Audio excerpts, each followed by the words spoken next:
určitý integrál od 0 po pi pol z funkcie sinus 2x. Tento integrál nevieme riešiť, musíme si zaviesť substitúciu. Substitúcia bude taká, že y sa rovná 2x, tým pádom potom dy sa rovná 2 krát dx, čo ale môžeme tiež prepísať tak, že dx sa rovná 1 polovica dy, takže dx zmeníme na 1 polovicu dy.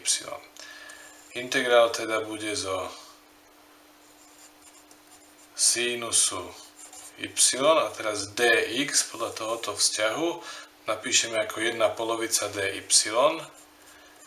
1 polovica dy. A teraz musíme zmeniť ešte hranice. X rovné 0, ak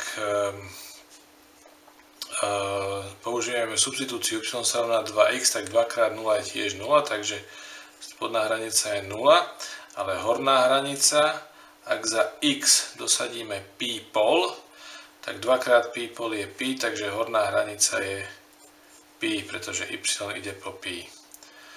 No, takže máme integrál, tú jednu polovicu môžeme vyňať pred ten integrál kvôli lepšej prehľadnosti, 1 polovica, integrál ide od 0 po pi zo sinusu y dy.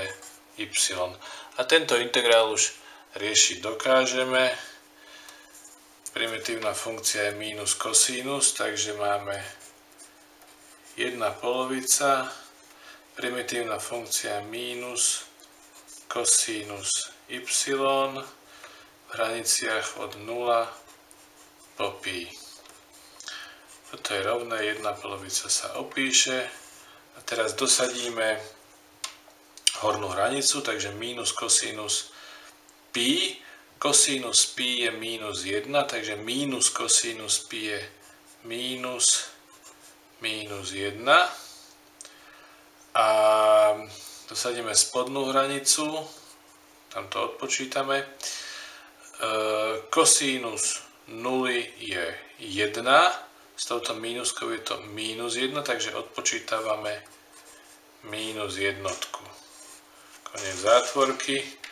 No a teraz toto je 1 polovica a teraz tu máme toľko mínusiek. Mínus s mínusom mi dá plus, takže to je 1 a mínus s mínusom mi zase dá plus, takže to je zase 1. 1 plus 1 je 2 a následne to 1 polovicou dostávam výsledok 1.